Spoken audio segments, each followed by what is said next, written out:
C'est dans la région Nord-Pas-de-Calais, à la lisière de Boulogne-sur-Mer, que Christophe et Laetitia ont posé leurs valises il y a maintenant 5 ans. On est originaire déjà de cette région et on a choisi un endroit assez typique et où il y avait un cadre de vie vraiment agréable. On ne connaissait pas Wimereux à l'époque, et puis c'est Christophe qui est venu une fois comme ça pour le travail, et il a eu vraiment le coup de cœur pour la ville, pour la région, pour les caps. C'est vrai que c'est vraiment magnifique d'ailleurs, on peut le constater, c'est vraiment superbe. Désireux d'acheter une maison en bord de mer, il leur faudra plusieurs mois avant de trouver l'élu de leur cœur. Et c'est cette maison que vous avez placée en 12e position. Une belle demeure de charme datant de 1930, entièrement rénovée par le couple, car lors de l'acquisition, la maison était dans un état délabré. Tout à refaire, de la plomberie à l'électricité, en passant par l'abattement de toutes les cloisons. Un travail titanesque pour nos 2 propriétaires. On a eu la mauvaise surprise de découvrir que la chaux des murs s'est fritée. Donc du coup, on a pris le parti pris de tout réisoler, mettre de la laine de verre, des rails, du placo. Et comme ça, on a tout assaini au niveau de la maison.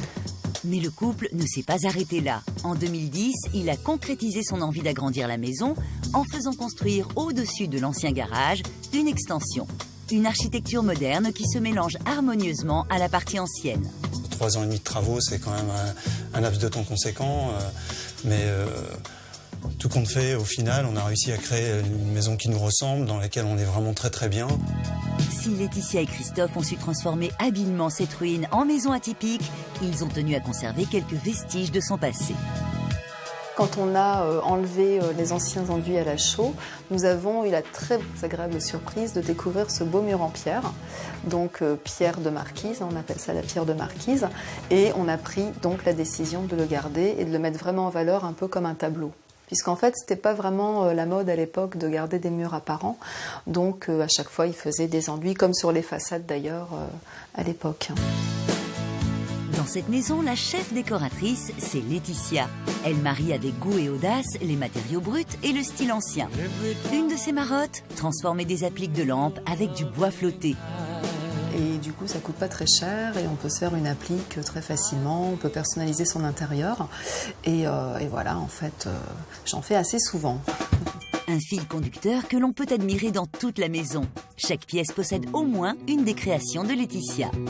Et dans la chambre d'amis, les bonnes idées de la propriétaire ne manquent pas. On a voulu amener ce porte-bouteille qui est magnifique. On a détourné cet objet pour en faire une cloison, mais on n'a pas voulu cloisonner complètement la salle de bain, juste en fait donner un peu d'intimité à la partie salle de bain. Christophe, lui, est le maître d'œuvre des lieux. Il a entièrement réalisé cette terrasse de 60 mètres carrés, bâtie au-dessus de l'extension. C'est la dernière partie de la maison qu'on a réalisée en fait. C'est vraiment la récompense de toutes ces années de travail de réhabilitation de la maison en fait. C'est un cadeau du ciel quasiment puisque tout compte fait, le but du jeu c'était de récupérer cette vue mer qui est vraiment à proximité et qui était complètement masquée auparavant. Et lorsque le temps le permet, rien de tel qu'un petit apéro entre amis pour en profiter pleinement. Moi, je trouve qu'ils se sont bien démenés et ils ont complètement transcendé la maison. Parce qu'en fait, pour ceux qui la connaissaient avant et ceux qui la connaissent après, c'est 2 maisons différentes. En tout cas, je me dis que vraiment, ça valait la peine de faire tous ces travaux, d'avoir mis autant de temps pour vraiment réaliser cette maison. Parce que quand je vois cette vue, je me dis que ça en valait vraiment la peine.